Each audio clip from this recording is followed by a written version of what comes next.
making disciples, transforming lives. Hari ini adalah hari pencurahan Roh Kudus, seperti 2000 tahun yang lalu dikatakan hari Pentakosta di mana Tuhan mencurahkan Roh Kudus-Nya, dan bersyukur sekali saudara hari ini Anda dan saya ada di dalam perjanjian yang baru saudara, karena Roh Kudus dicurahkan di dalam perjanjian yang baru itu untuk semua orang.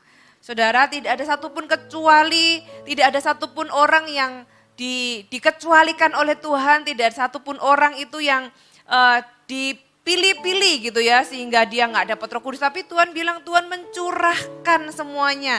Di hari-hari terakhir Tuhan mencurahkan rohnya kepada semua manusia. Kalau di zaman perjanjian lama, Roh Tuhan hanya dicurahkan kepada sebagian orang, kepada nabi-nabi atau orang-orang tertentu yang Tuhan mau pakai untuk bernubuat atau Tuhan mau pakai untuk melakukan sesuatu. Tapi di zaman akhir ini semua orang diberikan Roh Kudus-Nya karena Tuhan tahu kita butuh Roh Kudus. Tuhan tahu di zaman yang semakin tidak mudah ini bagi Anda dan saya, kita butuh seorang penolong dan Tuhan sudah tahu itu bahkan sebelum sebelum kita meminta, Tuhan sudah menyediakannya bagi Anda dan saya. Tuhan itu baik saudara ya, bahkan sebelum kita itu minta sebenarnya Tuhan itu sudah tahu. Di kitab Kejadian, Adam gak pernah minta diciptakan Hawa, tapi Tuhan itu tahu Adam itu butuh seorang penolong. Tuhan bikin Adam tidur, Tuhan ciptakan Hawa. Manusia juga sama, kita itu tidak tahu apa yang akan kita hadapi, tapi Tuhan Allah yang Maha Tahu, Dia tahu bahwa kita nggak bisa hidup seorang diri. Kita butuh seorang penolong sehingga tanpa diminta Tuhan itu menyediakannya bagi kita. Namun sayangnya tidak semua orang itu mau menerimanya. Padahal Roh Kudus dicurahkan bagi semua manusia, tapi kenapa tidak semua manusia menerimanya? Karena Roh Kudus itu nggak murahan. Makanya ada ayat yang dikatakan firman Tuhan, rohnya itu diingininya dengan cemburu. Tuhan itu tidak mau Roh Kudus itu disia-siakan di dunia ini. Tuhan memang mencurahkan rohnya kepada semua orang. Tapi Roh Kudus itu sekali lagi bukan murahan yang karena itu kayak orang itu sebar garam gitu ya, kayak sesuatu yang dibuang atau dicurahkan begitu saja. Enggak saudara, Roh Kudus itu diingini Tuhan dengan cemburu sehingga Roh Kudus itu di dalam kehidupan kita, Anda dan saya. Tuhan mau kita menghargainya sedemikian rupa. Roh Kudus bisa didukakan dan Tuhan enggak mau Roh Kudus itu kita dukakan. Roh Kudus kita bisa mendustai Roh Kudus, bahkan tadi di ibadah yang pertama saya sampaikan tentang Ananias Safira di mana Petrus menegur Ananias dan berkata, "Mengapa hatimu dikuasai iblis dan kamu mendustai Roh Kudus?" Jadi kita bisa mendustai Roh Kudus di dalam gerejanya, saudara. Kita pikir kita mendustai manusia, salah. Apapun yang kita lakukan di rumah Tuhan itu berhubungan langsung dengan Roh Kudus. Walaupun dia berkata kepada Petrus sesuatu yang dia berdusta, dia tidak mendustai Petrus. Apapun yang kita lakukan di rumah Tuhan, itu berhubungan langsung dengan Roh Kudus karena Roh Kudus ada di rumah Tuhan. Di dalam kehidupan kita, Tuhan mencurahkan Roh Kudus-Nya sebagai janji Bapa. Kita buka sama-sama di Kisah Para Rasul pasal yang pertama. Roh Kudus adalah janji Bapa yang diberikan kepada Anda dan saya.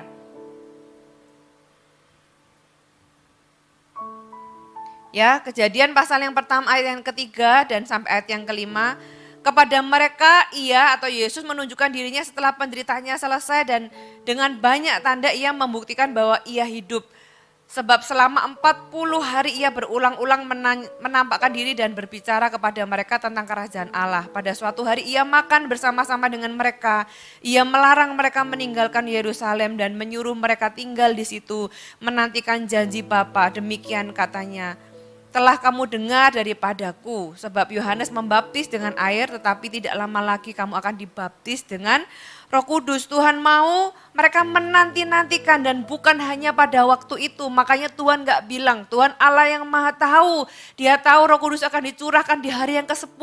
Tapi Tuhan gak menyampaikan di sini bahwa nanti ya di hari yang ke-10 kamu akan terima Roh Kudus. Enggak, yang Tuhan sampaikan adalah mereka perlu menanti-nantikan. Hati yang sama itulah yang Tuhan juga mau hari ini kita miliki. Kita begitu merindukan, menantikan bukan berarti kita belum punya. Kalaupun kita punya, kita tahu Roh Kudus menyertai kita, Roh Kudus ada di dalam kita. Kita itu punya hati yang menyambut, punya hubungan, menanti-nantikan Roh Kudus demikian rupa. Itu yang Tuhan mau kita punya hati. Makanya Tuhan gak bilang 10 hari atau dan sebagainya. Dan Tuhan berikan itu untuk semua orang, saudara. Kisah Para Rasul pasal yang kedua, ayat yang ke-17 ditulis, akan terjadi pada hari terakhir, demikianlah firman Tuhan, bahwa aku akan mencurahkan rohku ke atas semua manusia. Itu yang saya katakan tadi, itulah bedanya perjanjian baru dengan perjanjian lama. Di perjanjian lama ini cuma dinubuatkan. Sejak pencurahan Roh Kudus sampai Tuhan Yesus datang kembali, itu disebut hari-hari terakhir. Waktu yang mengatakan firman ini adalah Nabi Yoel. Suatu hari aku akan gitu ya, dan itu sudah digenapi sejak pencurahan Roh Kudus pada hari yang pertama. Dikatakan aku akan mencurahkan rohku atas semua manusia, kepada anakmu laki-laki, perempuan, teruna, dan hamba-hambaku kata firman Tuhan. Jadi Roh Kudus adalah bagian Anda dan saya. Kalau ada orang di tempat ini yang Anda belum pernah dibaptis Roh Kudus, Anda perlu minta, merindukan, saya percaya Anda pasti menerimanya. Anda pasti menerimanya karena itu adalah janji Bapa. Kalau Tuhan yang berjanji, Tuhan pasti menepati. Katakan amin. Kisah Para Rasul pasal yang kedua ayat 38 sampai 39, jawab Petrus kepada mereka, bertobatlah dan hendaklah kamu masing-masing memberi dirimu dibaptis dalam nama Yesus untuk pengampunan dosamu, maka kamu akan menerima karunia Roh Kudus. Ini bukan karunia di Kisah Para Rasul, tapi Roh Kudus disampaikan sebagai karunia, artinya dia itu adalah pemberian dari surga. Kamu akan menerima Roh Kudus semudah ketika kita itu bertobat, memberikan diri dibaptis, untuk pengampunan dosa. Siapa di tempat ini yang Anda belum dibaptis boleh angkat tangan? Ya, gereja kita akan selalu ada baptisan setelah ibadah selesai. Saudara, kalau Anda yang ada yang belum dibaptis, siang hari ini saya mau mendorong Anda, menantang Anda untuk bertobat dan berikan dirimu dibaptis, kata firman Tuhan, supaya masing-masing memberimu diri dibaptis dalam nama Yesus untuk pengampunan dosamu. Kita dikubur bersama dengan Kristus, kita bangkit lagi. Itulah makna dari baptisan air. Dan kemudian kita menerima karunia Roh Kudus. Roh Kudus diberikan sebagai pemberian. Pemberian yang cuma-cuma, artinya apa? Tanpa ada usaha yang berarti, kita hanya menanti-nantikan, kita hanya minta dan kita menerima. Karena Tuhan memang menyediakannya bagi semua orang yang percaya. Ayat 39, sebab bagi kamulah janji itu dan bagi anak-anakmu dan bagi orang yang masih jauh, bahkan nanti keturunan kita yang kita mungkin kita belum lihat dan mungkin kita enggak sempat lihat.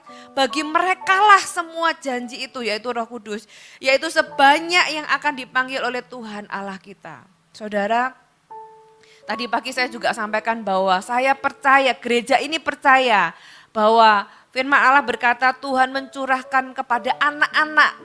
Di Eagle Kids kita juga mendoakan mereka untuk terima baptisan Roh Kudus. Orang-orang muda, orang-orang tua, enggak ada yang kecuali. Dan bahkan firman Tuhan katakan enggak cuma bagi kita yang masih hidup. Kenapa hari ini kita terima? Karena pada zaman dulu juga kitalah yang dibilang di sini masih jauh. Dan hari ini itu juga berlaku bagi keturunan kita, saudara. Kalau anak-anak Anda hari ini mereka masih belum kenal Roh Kudus, mereka belum kenal Tuhan, saudara, Anda perlu klaim mereka, Anda perlu bawa mereka ke gereja. Dan mereka juga butuh Roh Kudus, saudara. Tantangan zaman gak tambah mudah bagi anak-anak kita. Bagaimana mereka bisa survive, bagaimana mereka bisa hidup benar tanpa Roh Kudus. Siapa yang memperkenalkan mereka? Yang pertama-tama harus orang tua. Katakan amin. Orang tua perkenalkan Roh Kudus dalam kehidupan mereka. Anda sendiri sebagai orang tua, Anda harus hidup di dalam Roh Kudus. Hidup dipimpin Roh Kudus sebagai teladan, memperlihatkan kepada anak-anak Anda. Sehingga mereka punya pengharapan bahwa nanti kalau aku besar, aku tahu bahwa aku ini gak hidup seorang diri. Aku tahu ada Roh Kudus menyertaiku sama seperti Roh Kudus menyertai orang tuaku. Andalah contoh buat anak-anak Anda bagaimana hidup dipimpin Roh Kudus. Mulai dari kita, saudara. Saudara, Roh Kudus adalah penolong yang Tuhan berikan, sang penghibur, banyak namanya gitu ya. Penolong itu sendiri artinya banyak, pengajar, penghibur, kemudian perantara yang berdoa untuk kita dan melalui kita, pembela dan sebagainya. Sepanjang hari ini saya akan bicara mengenai Roh Kudus. Tadi pagi saya bicara mengenai Roh Kudus di dalam gerejanya. Saya percaya di gereja Tuhan. Saya melihat bagaimana Roh Kudus bekerja dan bertahta memerintah atas gerejanya. Kami ini hanyalah hamba-hambanya. Tapi pemimpin tertinggi gereja Tuhan tetap Yesus Kristus dan Roh Kudus itu bekerja di dalam gerejanya. Ibadah yang kedua, saya akan bicara mengenai roh pertobatan. Bagaimana Roh Kudus itu mengerjakan di dalam diri kita sebuah perubahan melalui pertobatan. Ibadah yang ketiga, kalau nggak salah, ibadah yang ketiga tentang roh kebenaran. Roh Kudus mengajarkan kita kebenaran. Firman Tuhan katakan dialah sang kebenaran. Roh kebenaran yang membawa kita masuk ke dalam seluruh kebenaran. Orang Kristen yang hidup di dalam Roh Kudus harusnya nggak bisa disesatkan. Harusnya itu tahu mana yang asli, mana yang palsu. Karena Roh Kudus itu punya pengurapan yang bisa membuat kita tahu. Walaupun iblis itu menyamar sebagai malaikat terang, Roh Kudus yang tinggal di dalam kita itu sebenarnya bisa membedakan. Oleh sebab itu saudara, Anda penting punya Roh Kudus di dalam zaman yang begitu banyak angin pengajaran. Anda akan bisa tahu kok bedanya. Walaupun yang palsu, yang KW itu kelihatannya asli, tapi kita bisa tahu bahwa itu palsu. Ya, ibadah yang keempat, saya akan bicara mengenai Roh Kudus sebagai roh misi, menjadikan kita seorang Kristen yang efektif. Dan yang terakhir, Roh Kudus sebagai roh kasih yang memampukan kita mengasihi orang yang paling sulit kita kasihi. Ibadah ini kita buka sama-sama ayatnya di Efesus pasal yang keempat. Efesus pasal yang keempat ayat yang ke-17 sampai ayat yang ke-32. Saudara, judulnya adalah manusia baru.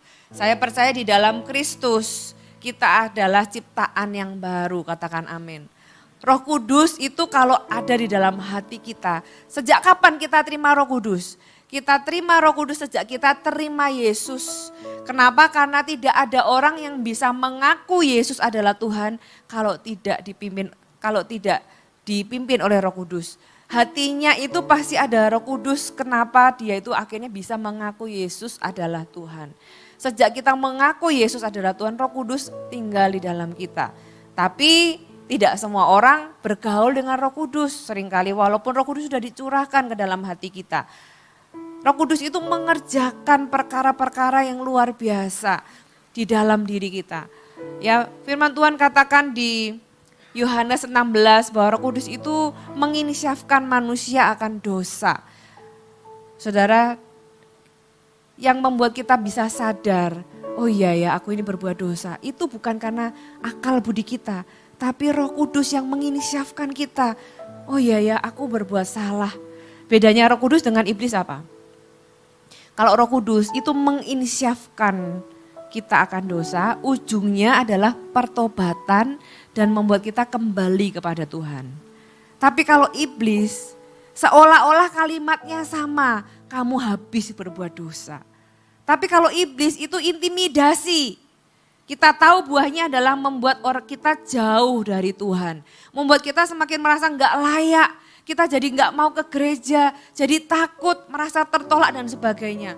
Kita bisa tahu dari buahnya apakah itu pekerjaan Roh Kudus atau pekerjaan si jahat.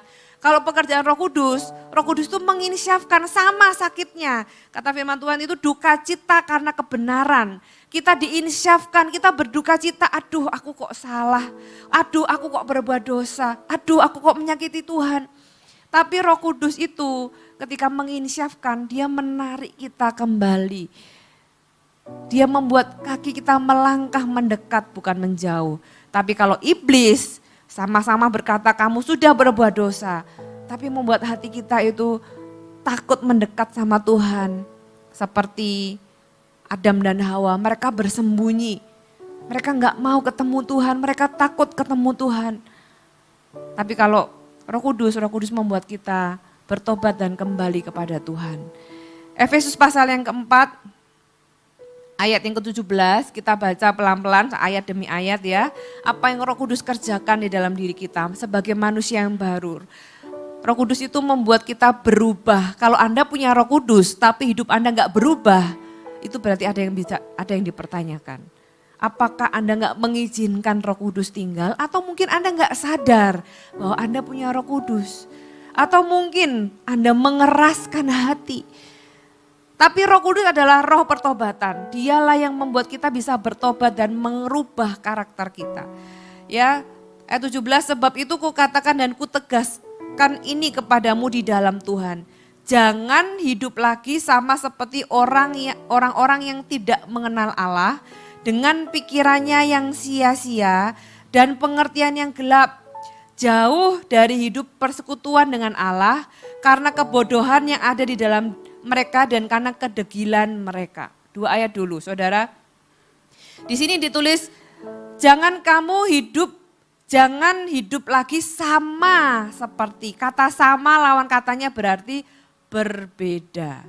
Saudara, kalau Anda punya Roh Kudus, kalau Anda sadar Anda sudah dibekasi Roh Kudus sejak Anda terima Yesus, Anda harusnya punya perbedaan, katakan perbedaan.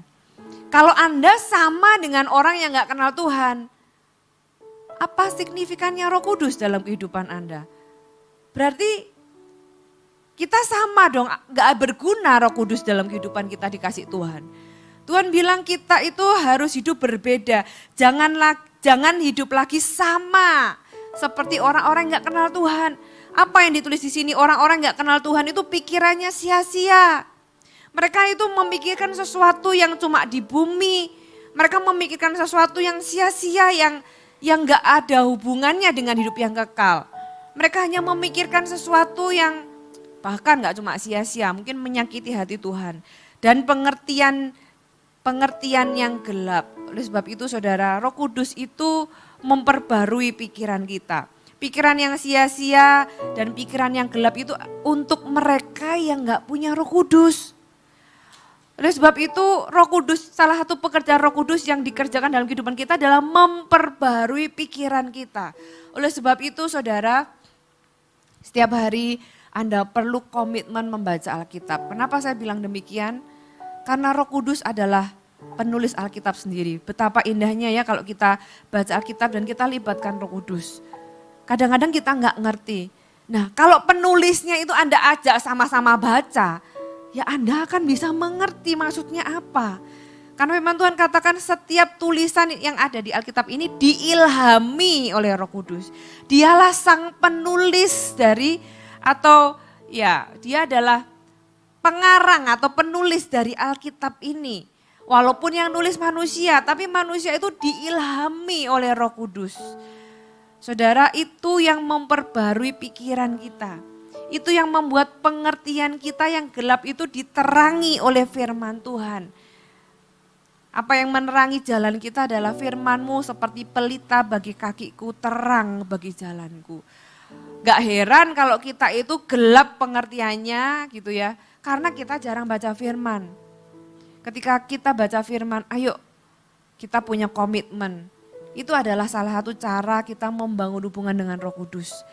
Mengizinkan Roh Kudus berbicara kepada kita lewat firman Tuhan, menerangi pikiran kita sehingga pengertian kita itu enggak gelap. Saudara, paling enggak enak jalan di tempat yang gelap. Paling enggak enak Anda bisa takut kesandung, Anda enggak tahu apa yang ada di depan Anda, saudara enggak tahu apa yang akan Anda hadapi, itu kayak gelap. Tapi firman Tuhan, kalau kita hidup dalam firman Tuhan, Tuhan bisa memberikan Anda sesuatu yang terang sehingga jalan Anda walaupun kita nggak bisa lihat nih 100 meter ke depan, tapi setidaknya 10 meter ke depan Anda itu bisa kelihatan. Kenapa? Karena diterangi oleh firman Tuhan. Ya, dan di sini ditulis orang yang tidak mengenal Tuhan, yang kita harus hidup berbeda adalah orang yang nggak kenal Tuhan itu jauh dari hidup persekutuan dengan Allah. Saudara, apa yang membedakan orang yang punya Roh Kudus dengan orang yang nggak punya Roh Kudus, nggak mengenal Allah. Mereka itu jauh dari persekutuan dengan Tuhan. Berarti orang yang menjadi ciptaan yang baru, orang yang punya Roh Kudus adalah orang yang punya persekutuan yang dekat dengan Allah. Betul nggak saudara? Firman Tuhan katakan jangan kamu sama.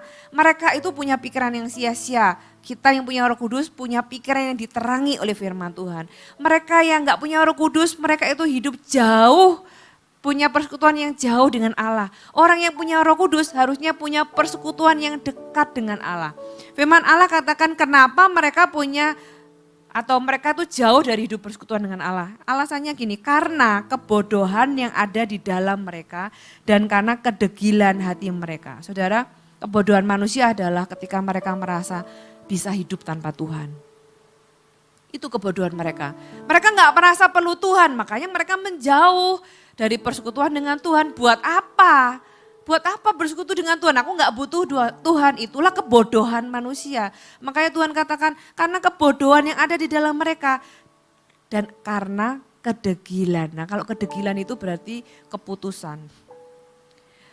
Kalau kebodohan, mereka itu nggak sadar apa yang mereka lakukan. Mereka itu ditipu oleh pikiran mereka sendiri bahwa mereka berpikir mereka nggak butuh Tuhan. Itulah kebodohan manusia. Tapi bagi orang yang sadar sebenarnya mereka butuh Tuhan, itu maksud yang kedua. Kedegilan hati mereka. Degil itu artinya apa? Tahu tapi nggak mau. Mereka tahu harusnya aku tahu sih harus belajar dekat sama Tuhan. Tapi nggak mau. Kenapa? Karena hatinya degil. Nggak mau. Saudara jangan seperti itu. Roh Kudus mau kita itu berbeda. Roh Kudus mau kita punya pikiran yang diterangi oleh firman. Roh Kudus mau kita punya hubungan dengan Tuhan. Roh Kudus mau kita punya hubungan yang dekat dengan Tuhan. Jangan bodoh seperti manusia lainnya, kata firman Tuhan. Manusia lain bodoh karena mereka merasa nggak butuh Tuhan. Kita harus tahu sebagai manusia kita itu butuh Tuhan. Kita itu butuh Roh Kudus. Tuhan itu lebih tahu, tapi kadang-kadang manusia nggak sadar. Oleh sebab itu kita perlu menyadari kebutuhan kita terhadap Roh Kudus, saudara. Kita perlu menyadarinya.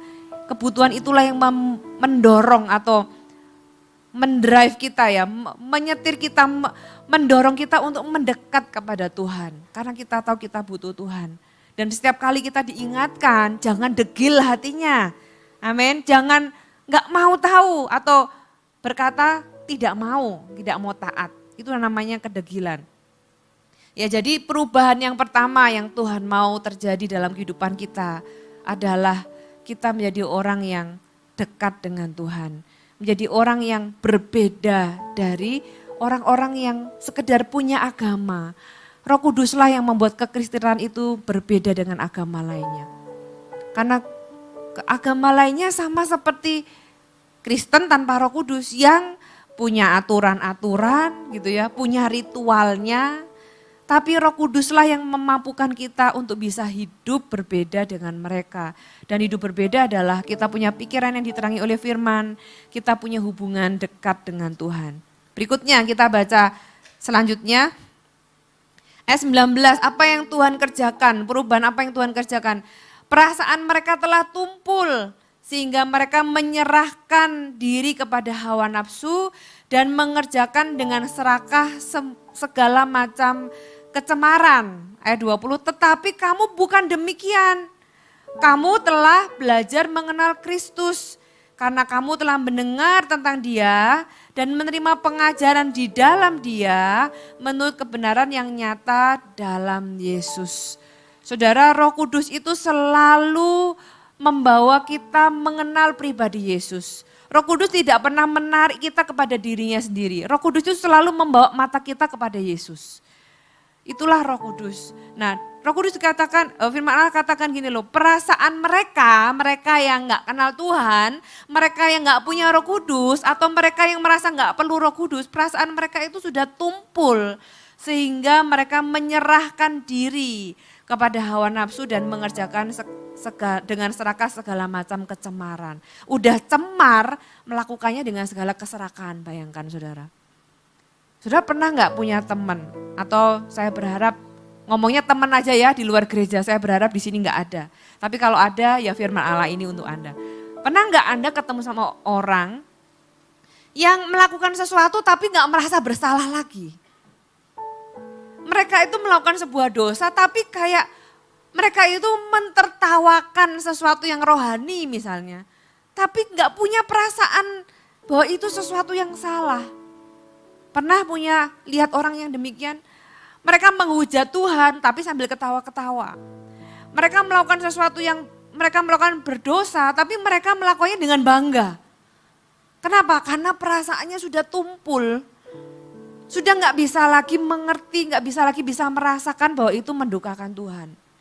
Saudara, itu adalah orang-orang yang nggak kenal Roh Kudus, nggak punya Roh Kudus atau menolak Roh Kudus. Bagi kita yang punya Roh Kudus, saudara, serahkan perasaan kita untuk Tuhan. Serahkan perasaan kita untuk dipakai Tuhan. Berikan perasaanmu dengan lemah lembut supaya Anda bisa mengerti perasaan Tuhan. Roh Kudus itu punya perasaan loh. Oleh sebab itu Roh Kudus bisa didukakan. Duka itu kan berarti sedih. Ya saudara ya. Roh Kudus itu bisa bersedih, bisa berduka. Kalau kita bisa menyadari bahwa Roh Kudus orang pribadi, kita akan tahu, oh Roh Kudus itu bisa kita dukakan loh saudara. Nah kalau perasaan kita ini tumpul, kita nggak bisa lagi membedakan.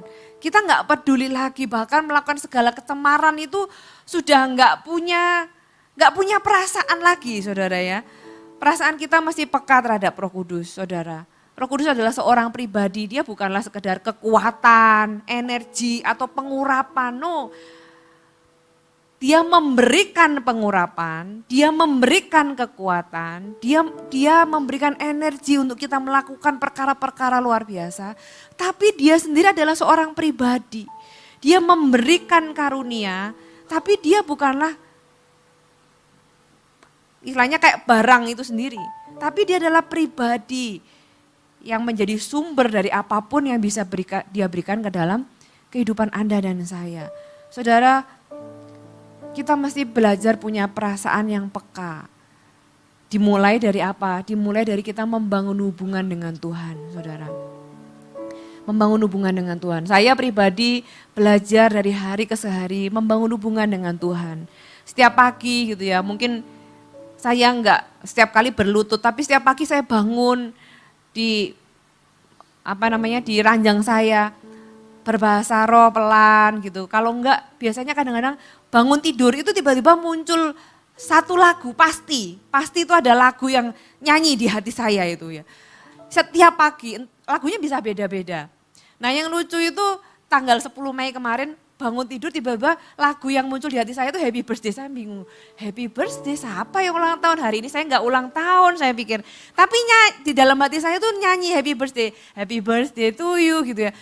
Saya ini salah ini siapa sih kok tiba-tiba muncul lagu Happy Birthday gitu kan. Baru sepanjang hari sampai malam sebelum saya tidur tuh saya lihat Instagram. Sempat sekilas gitu ya lihat Instagram, oh ternyata keponakan saya ulang tahun hari itu gitu. Terus oh ya aku belum ngasih ucapan gitu. Jadi kayak loh Roh Kudus berarti tadi pagi tuh aku sudah diingetin ya ternyata ya. Kok aku ini gak peka sih ya, saya berdoa Tuhan ampuni aku kok saya ini gak peka. Harusnya tuh pasti karena tiap hari tuh lagunya bisa beda-beda. Ya lagu yang lain tuh pasti lagu rohani sih. Lagu pengagungan, lagu macam-macam gitu ya. Itu bentuk hubungan saya dengan Tuhan sih. Setiap kali bangun tidur baca Alkitab, memastikan bahwa saya punya rema untuk hari itu gitu ya. Kemudian saya nyembah Tuhan dan itu saya bangun setiap hari. Kadang-kadang ada hal-hal yang Tuhan kasih tahu secara spesifik dan sebagainya. Saudara, bangun hubunganmu dengan Tuhan. Kadang ada hal-hal yang saya bertanya sama Tuhan, Tuhan kalau aku lakukan gini Tuhan gimana ya? Menurut Tuhan ini oke enggak? Kalau saya begini Tuhan, kayak saya belajar untuk menjaga perasaan Tuhan. Sehingga apa yang saya lakukan, saya belajar Tuhan jangan sampai saya tuh nyakiti Tuhan. Kenapa? Karena saya enggak mau kehilangan. Bukan karena saya takut dimarahi, bukan karena saya takut gimana, tapi karena saya tahu saya butuh Roh Kudus, saya tahu saya butuh Tuhan. Saya harus jaga keberadaannya itu lewat apa? Lewat apa yang saya lakukan, apa yang saya katakan, itu tidak menyakiti hati Tuhan. Sehingga Roh Kudus itu enggak berduka. Roh Kudus enggak jadi diam. Tapi saya rindu mendengar suaranya setiap hari. Saudara, bagaimana dengan Anda?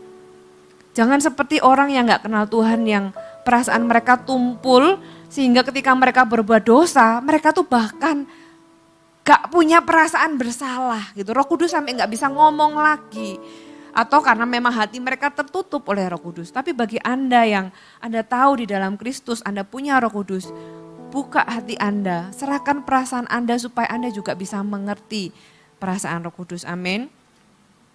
Yang berikutnya, ayat yang ke-22. Yaitu bahwa kamu berhubung dengan kehidupanmu yang dahulu harus menanggalkan manusia lama yang menemui kebinasaannya oleh nafsunya yang menyesatkan. Supaya kamu dibaharui di dalam roh dan pikiranmu. Saudara, kita perlu terus diperbarui dalam roh dan pikiran kita.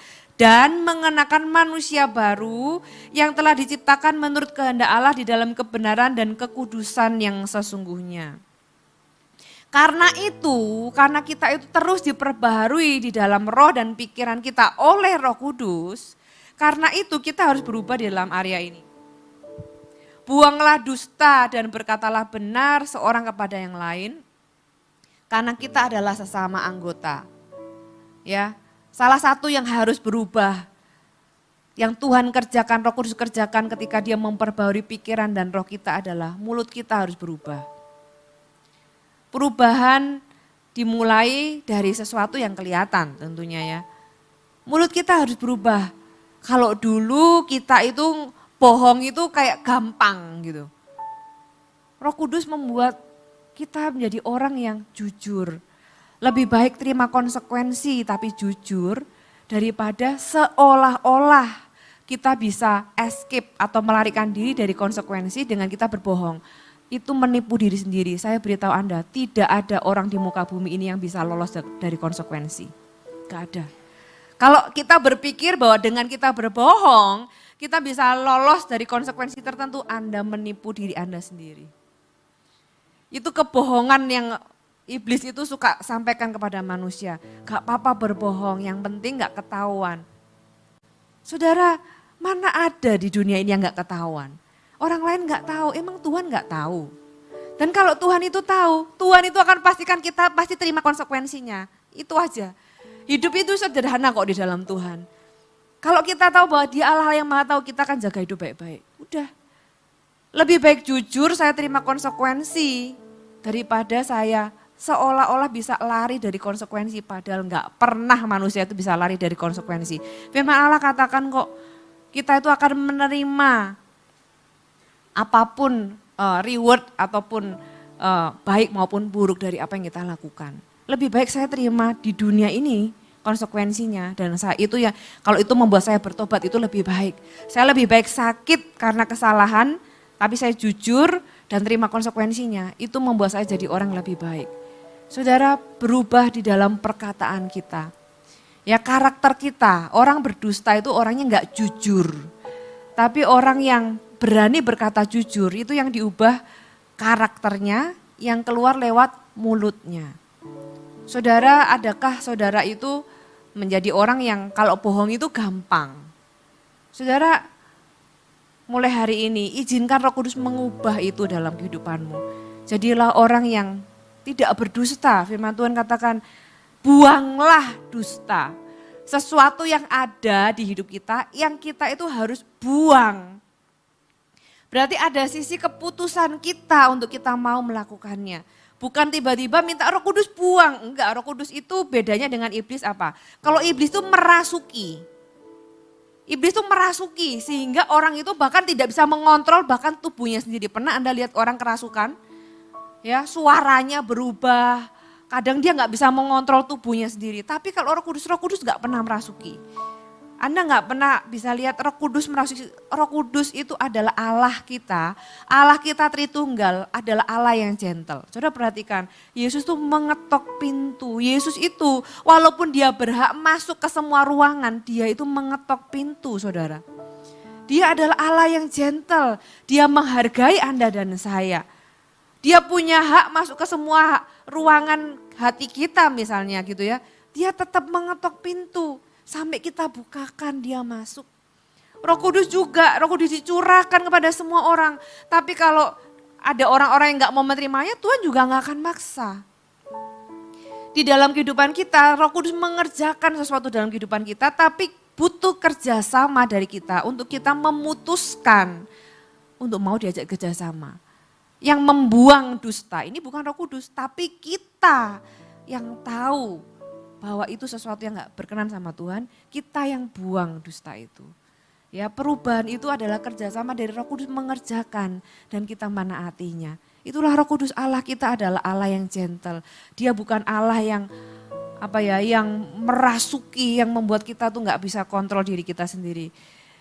Buanglah dusta, apalagi yang Tuhan mau ubah. Ayat 26.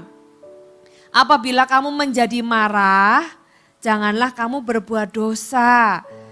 Janganlah matahari terbenam sebelum padam amarahmu, dan janganlah beri kesempatan kepada iblis. Selain mulut kita, Tuhan juga mau kita bisa berubah di dalam kita memanage perasaan-perasaan negatif kita. Tuhan nggak bilang jangan marah, enggak. Tuhan itu tahu bahwa perasaan itu nggak ada yang salah, saudara. Perasaan itu hanyalah reaksi atau respon kita terhadap situasi tertentu. Dan itu memang diberikan Tuhan di dalam kehidupan kita. Kita bisa marah sama seperti Tuhan. Kan kita diciptakan serupa dan segambar dengan Tuhan. Tuhan bisa marah, manusia juga bisa marah. Tuhan bisa sedih, manusia juga bisa sedih. Itu hanya perasaan, gak ada yang salah dengan perasaan. Anda bisa sedih, bisa marah, bisa gembira. Itu gak ada yang salah dengan itu. Tapi bagaimana kita meresponi perasaan itu bisa menjadi dosa atau tidak dosa. Makanya firman Tuhan katakan, apabila kamu menjadi marah, gak apa-apa kamu marah, tapi jangan kamu berbuat dosa. Roh Kudus akan mengajar kita bagaimana kita itu ketika kita marah, kita itu marah dengan benar. Misalnya kita mengungkapkan atau kemarahan kita. Saya kalau marah saya kan ngomong, saya marah gitu ya. Tapi saya nggak akan mengata-ngatai orang atau melukai orang lain atau menghujat orang lain dengan kata melukai atau menyakiti orang lain dengan kata-kata saya. Marah boleh, tapi perhatikan apa yang kita lakukan ketika kita marah. Firman Tuhan katakan, kamu kalau marah jangan berbuat dosa. Itu juga adalah pekerjaan Roh Kudus mengerjakan kita manusia baru. Manusia baru di dalam Kristus. Saya percaya itu adalah pekerjaan Roh Kudus. Karena Roh Kudus berikan ketika kita percaya kepada Yesus, saudara. Roh Kudus membuat kita bisa mengatasi kemarahan kita. Bagaimana kita bisa mengekspresikan dengan benar. Kalaupun kita nggak bisa mengungkapkannya, kita bisa menyalurkannya. Saudara, ada orang-orang itu yang menyalurkannya lewat apa? Ya olahraga gitu ya, ambil samsak lah saudara ya, tinju samsaknya. Anda nggak perlu mukuli orang gitu ya, tinju samsaknya aja. Apalagi bisa lewat menggambar dan macam-macam. Tapi intinya tidak berbuat dosa. Dan kemudian dikatakan janganlah matahari terbenam sebelum padam amarahmu. Berarti amarah itu bisa dipadamkan kata firman Tuhan. Bisa karena marah itu kan kayak api. Suami istri ya saya dengan suami kami komitmen nih. Kalau satu jadi api satu jadi air. Ya api ini maksudnya marah ya bukan api Roh Kudus ya. Kalau api Roh Kudus dua-duanya harus jadi api. Tapi kalau ngomong tentang api kemarahan, kita harus komit. Kalau yang satu jadi api, yang satu gak boleh jadi bensin. Harus jadi air. Ya, kalau sana marah, sayanya yang jadi air. Kalau saya marah, situnya jadi air. Jadi saudara, supaya padam saudara ya. Karena memang amarah itu bisa dipadamkan. Tapi kita gak perlu nunggu orang lain yang memadamkan. Kita sendiri. Kita bertanggung jawab terhadap emosi kita. Kita bertanggung jawab terhadap perasaan kita. Firman Tuhan katakan bisa kok dipadamkan. Dan Roh Kudus akan membantu kita, libatkan Roh Kudus. Anda bisa memadamkan amarah itu. Bukan berarti masalahnya kemudian diabaikan. Anda kalau masalah perlu selesaikan. Tapi ini ngomong tentang bagaimana supaya kemarahan itu tidak membuat kita jatuh ke dalam dosa. Itu adalah perubahan yang Roh Kudus mau kerjakan dalam kehidupan Anda dan saya. Amin. Yang berikutnya, orang yang mencuri janganlah ia mencuri lagi, tetapi baiklah ia bekerja keras dan melakukan pekerjaan yang baik dengan tangannya sendiri supaya ia dapat membagikan sesuatu kepada orang yang berkekurangan. Saudara, ini ayat ini luar biasa. Orang yang mencuri jangan mencuri lagi, harusnya titik di situ. Tapi firman Tuhan menuliskan bahwa hendaklah ia bekerja keras dan melakukan pekerjaan yang baik dengan tangannya sendiri supaya apa? Bukan supaya dia sekedar enggak mencuri lagi. Bukan supaya sekedar dia itu cukup dengan apa yang dia hasilkan. Tapi ini mengubah tujuan, saudara. Mengubah cara hidup seseorang yang tadinya itu mencuri, mengambil, tapi Tuhan kasih sebuah tujuan yang baru yaitu membagi. Katakan membagi. Saudara, itu adalah pekerjaan Roh Kudus yang sangat indah di dalam hati orang-orang yang percaya. Yang tadinya kita itu fokus kepada diri sendiri, orang yang mencuri itu kan fokus kepada diri sendiri ya. Dia nggak peduli orang lain. Yang penting apa yang aku butuhkan tercukupi. Walaupun punya orang lain berkurang, ya pokoknya aku cukup. Yang pokoknya aku bisa. Roh Kudus itu mengubah tujuan hidup kita yang tadinya fokus kepada diri sendiri. Kalau cuma sekedar cukup, kita masih tetap fokus kepada diri sendiri. Tapi Tuhan bilang, orang yang mencuri janganlah ia mencuri lagi, tapi bekerja untuk bisa membagi, untuk bisa memberi. Gak lagi kamu itu fokus kepada diri sendiri, tapi bekerja pun bukan hanya untuk kamu cukup bagi diri sendiri, tapi kamu itu mulai lihat orang lain, apa yang kamu bisa bagi. Jadi Roh Kudus mengerjakan sebuah tujuan hidup yang lebih tinggi daripada diri sendiri, katakan amin. Kalau Anda punya Roh Kudus, sudahkah Anda hidup untuk Tuhan dan orang lain? Ataukah Anda hanya fokus kepada diri sendiri? Orang ini yang bekerja, saya percaya dia pasti cukup dengan dirinya. Tapi ketika dia mulai punya tujuan yang lebih tinggi, dia membagikan sesuatu kepada orang lain. Saya percaya cara dia bekerja akan berbeda, cara dia hidup akan berbeda. Karena dia punya tujuan yang lebih mulia. Roh Kudus mengerjakan tujuan yang lebih tinggi dalam kehidupan Anda. Saya berdoa hari ini Anda mengalami sebuah perubahan. Apa yang selama ini Anda jadi tujuan hidup Anda? Pernahkah Anda menaruh Tuhan dan orang lain di dalam tujuan Anda bekerja? Sudahkah Anda menaruh Tuhan dan orang lain itu di dalam kehidupan Anda sehari-hari? Ataukah Anda hanya fokus kepada diri sendiri dan kalau sudah tercukupi ya udah. Roh Kudus akan mengerjakan perkara yang baru dalam hidup Anda sejak siang hari ini. Tuhan akan memberikan tujuan yang baru karena itu adalah sesuatu yang indah yang Tuhan kerjakan di dalam diri orang percaya yang mau membuka hati untuk Tuhan bekerja. Amin. Yang berikutnya, janganlah ada perkataan kotor. Ini sama yang tadi ya, kalau tadi dusta, kalau ini perkataan kotor. Jangan ada perkataan kotor keluar dari mulutmu. Ya, perkataan kotor itu juga ngomong tentang perkataan yang menyakitkan, perkataan yang melukai, perkataan yang gak berkenan, perkataan yang gak baik gitu ya. Itu semua termasuk dalam perkataan kotor. Tetapi pakailah perkataan yang baik untuk membangun di mana perlu supaya mereka yang mendengarnya beroleh kasih karunia. Saudara, mulut kita harus berubah. Itu adalah bukti bagaimana Roh Kudus bekerja di dalam kehidupan Anda dan saya. Itulah yang membedakan orang Kristen yang punya Roh Kudus dengan orang yang bukan orang Kristen harusnya. Itulah yang membedakan Anda dengan mereka yang gak mengenal Tuhan. Mulut kita itu harus berbeda, saudara. Kalau kita tuh sama-sama omong kotor lah, apa bedanya kita sama mereka yang gak punya Roh Kudus? Kalau kita itu masih suka bohong lah, apa bedanya kita dengan orang yang punya agama yang lain tapi gak punya Roh Kudus? Ya kita sama. Apa yang membedakan kita yang punya Roh Kudus, yang diberikan Roh Kudus itu sebagai penolong adalah memampukan kita untuk menjadi manusia baru, mulut kita berubah, tujuan hidup kita berubah, Bagaimana kita mengatasi perasaan negatif juga berubah. Saudara, izinkan Roh Kudus bekerja mulai sejak hari ini, amin. Yang terakhir kita baca ayat 30 sampai terakhir. Dan janganlah kamu mendukakan Roh Kudus Allah yang telah memeteraikan kamu menjelang hari penyelamatan. Segala kepahitan, kegeraman, kemarahan, pertikaian dan fitnah hendaklah dibuang dari antara kamu, demikian pula segala kejahatan. Tetapi hendaklah kamu ramah terhadap yang lain, penuh kasih mesra dan saling mengampuni, sebagaimana Allah di dalam Kristus telah mengampuni kamu. Saudara, bagaimana kita membangun hubungan dengan Roh Kudus? Salah satunya adalah dengan cara kita memperhatikan bagaimana kita berinteraksi dan memperlakukan orang lain. Karena Tuhan mau kita hidup di dalam kasih. Roh Kudus adalah roh kasih yang memampukan kita itu bisa berdamai dengan orang-orang yang kita itu sakit hati. Memang Tuhan katakan segala kepahitan.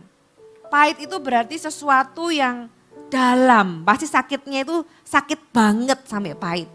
Pasti itu bukan sekedar kesenggol, pasti itu bukan sekedar keserempet, tapi itu pasti sesuatu yang melukai sampai pahit. Kemudian kegeraman itu gemes gitu ya, geram, marah, kemarahan. Sekali lagi bukan nggak boleh marah, marah adalah reaksi, tapi kemarahan itu adalah keputusan. Kemarahan itu sesuatu yang dibiarkan, amarah yang dibiarkan jadi kemarahan yang berkelanjutan, saudara ya. Dan itu mendukakan Roh Kudus. Pertikaian, fitnah itu sekali lagi ngomong tentang mulut. Hendaklah dibuang dari antara kamu, demikian pula segala kejahatan. Jadi itu setara sebenarnya. Segala kejahatan itu setara dengan kepahitan, kegeraman, kemarahan, fitnah, pertikaian. Pertikaian itu berantem terus gitu, nggak ada yang mau ngalah gitu kan ceritanya. Bertikai terus. Kalau itu sesuatu yang kita itu bisa ngalah, saudara, demi Roh Kudus, demi hubungan kita dengan Roh Kudus, saudara pilihlah untuk mengalah. Pilihlah untuk tidak bertikai. Saudara, saya percaya kalau Roh Kudus kita izinkan bekerja dalam kehidupan kita, Anda akan mengalami perubahan-perubahan seperti yang disampaikan di satu perikop ini tentang manusia baru. Karena Roh Kudus itu mau memperbarui kita, amin. Roh Kudus mau menjadikan kita semakin serupa dengan Kristus. Izinkan Tuhan memperbarui tujuan hidup Anda. Izinkan Tuhan memperbarui karakter Anda. Ada 3 poin yang Anda bisa bawa pulang. Yang pertama, Roh Kudus itu mengerjakan perubahan karakter. Izinkan dia mengubah karakter Anda. Roh Kudus itu baik untuk Anda dan saya. Bukan demi Roh Kudus. Tapi Roh Kudus mengerjakan karakter. Kalau karakter kita semakin baik, yang untung siapa saudara? Kita. Yang untung kita. Roh Kudus mengerjakan karakter kita semakin serupa dengan Kristus. Itu yang diuntungkan itu cuma kita saudara. Tentunya dengan orang-orang sekeliling kita, tapi yang pertama-tama kita. Jadi dia mengerjakan karakter, mungkin sepertinya sakit, sulit. Izinkan dia mengerjakan, memproses Anda. Karena Anda lah yang akan menikmatinya. Yang kedua, Roh Kudus memberikan tujuan yang lebih mulia. Yaitu hidup bagi Tuhan dan orang lain. Tidak lagi hanya hidup bagi diri sendiri. Yang ketiga, Roh Kudus mengubah bagaimana kita mengatasi perasaan-perasaan negatif. Kemarahan, kesedihan, kepahitan, saudara, bereskan itu di hadapan Tuhan. Karena itu semua mendukakan Roh Kudus. Izinkan itu dibuang dari dalam hati kita. Hubungan-hubungan kita dipulihkan dengan orang lain. Saya percaya hubungan kita dengan Roh Kudus semakin baik. Maka ada banyak perkara-perkara, ada banyak suaranya akan semakin Anda dengar yang akan menuntun setiap langkah kehidupan Anda. Amin.